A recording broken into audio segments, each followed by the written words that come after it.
Love. It seems to be such a simple word. It's only 4 letters, so how difficult could it be? Yet, many people do not understand it. It's more than just affection, or that warm, fuzzy feeling. Love may bring happiness, but it is so much more. Love is being able to put aside our wants and ourselves in order to help another person. God, through Jesus, set the example for how to love. He gave up everything, including his own life, so that we could be free from sin and death and live forever with God. Jesus made the ultimate sacrifice to give the ultimate gift of love. There is nothing we can do to deserve it, but God forgives us of everything. We reach salvation through grace, not because we are holier than thou. We often see people by the labels society gives them: poor, addict, Muslim, woman, immigrant, infirm, sinner. Instead of seeing the person, we look only at their appearances. Jesus didn't eat his meals with outcasts and rejects. He ate with people. People with lives and stories. People who aren't any different from ourselves. Because of this, we are called to love them like people, to give them a chance when society doesn't. Underneath it all, we're all human, and we're all children of God. Of course, it's easy to say that we love everyone, but God calls us to show our love through our actions, not just words. We shouldn't love people like ourselves. We shouldn't just love people like ourselves. It is important to reach out and show compassion to people who may follow different religions or come from different backgrounds. God never said to love only the people like us, but it's okay to avoid those who are different.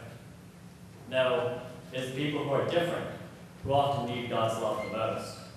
Those who are shunned by society and stereotyped based on appearances or beliefs. The church is more than just a place to worship God. It's a place where God shows his love to us. Through scripture, hymns, and sermons, God tells us that no matter what we do or what happens to us, he will always be there. We may constantly turn away and stray from the path, but God helps show us the way. We never need to fear, because God will always be there, guiding us through the dark valleys of our lives until we reach the house of the Lord to live with God forever.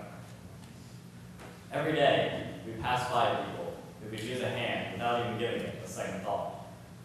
We are so busy these days, rushing from place to place, and I am no exception. Between schoolwork, sports, and other extracurriculars, I barely have time to sit down and relax most days. Of course, that doesn't mean it's okay to just focus on ourselves. God knows and understands that we are busy, but we are still called to show God's light and love to the world. There are plenty of opportunities to show God's love for us to other people. I'm not saying that everyone should go out and buy a house for a homeless person, but if you can make them feel loved rather than cast out, accepted instead of shunned, it can make all the difference to that person.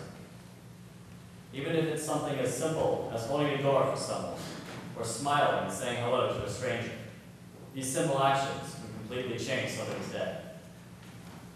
This week, I challenge you to go out of your way to love someone.